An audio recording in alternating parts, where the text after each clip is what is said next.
As I approached my early teens, I started to feel a lot of pressure.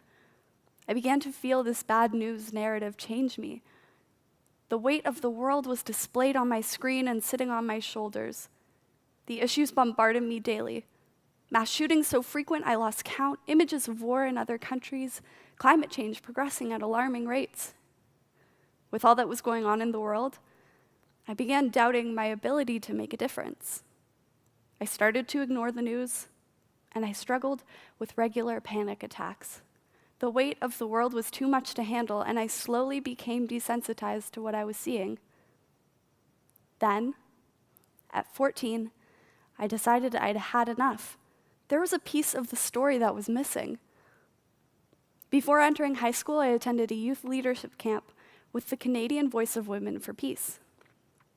Every year, the organization sent delegates to a United Nations conference on gender equality. And the next year, my mom and I were selected to go. I could never predict just how this trip would change my life. There were 6,000 social justice advocates from every continent in the world there. I met so many intelligent and compassionate people working for social change in their own communities. They shared heart-wrenching stories with me about the complex issues they were facing and showed fierce determination in finding solutions to them. Their passion and dedication sparked something in me. The energy at this conference was electric.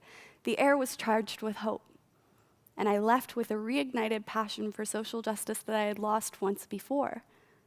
This trip would soon become the catalyst for an even bigger dream and wake-up call. It was one thing to hear these stories, but I knew I also had to see where these stories lived.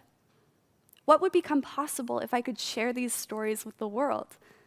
I decided I had to use my passion for film and photography to do something, and I didn't want to just make any old film. I wanted to make a film that would change the world. And somehow I knew this might counteract all the negativity in the media I was so accustomed to seeing. This was the side of the story I knew was missing.